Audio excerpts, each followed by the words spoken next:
सरकार को नाकेदम कलानी कॉकरोच जनता पार्टी। जदि देखिबा भारतीय जनता पार्टी रो केंद्र मंत्री श्रीयुक्त धर्मेंद्र प्रधान को विरुद्ध रे दिल्ली रो जंतर मंतर ठारे जे बड़े भाव रे आंदोलन करुची कॉकरोच जनता पार्टी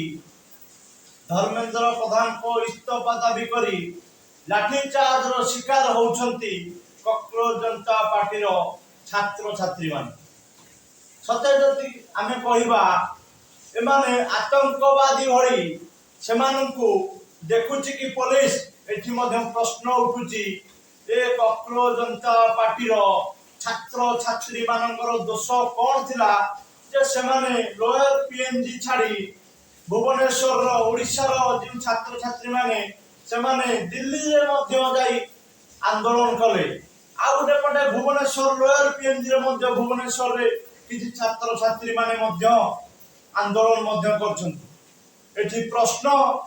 सरकार को एते भय काहेकि कॉकरोच जनता पार्टी प्रति ये छात्र छात्री मानकर भविष्य खेलिबा पाई सरकार एक बड़ पदक्षेप नौनांती तो यह को नै प्रश्न मध्ये छात्र छात्री मानक मध्ये रे उठिछि। जदि देखिबा आतंकवादी भଳି जे बड़ी भाव रे ए छात्र छात्री मानक प्रति जे बड़ी लाठी चार्ज होला कि मलाणी का पर गैस मान कलाणी ए सरकार को नाकेदम कर सारे कि कॉकरोच जनता पार्टी बाध्य करूची कि सरकार को जे आम सह लड़ केते आपन मानकर ताकत अछि सरकार रो ए कॉकरोच जनता पार्टी विरुद्ध लड़िया पाई।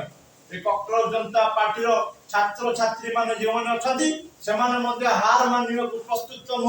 से माने दिल्ली रो जंतर मंतर ठारे जे बड़ी भाव रे आंदोलन करछंती लाठी चार्ज रो शिकार होछंती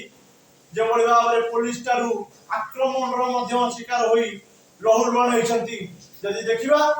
भारतीय जनता पार्टी रो सरकार विरुद्ध रे एमाने कोउठ ना कोउठी एक रणहुंकार मध्ये देलेनी। आगो को देखिबा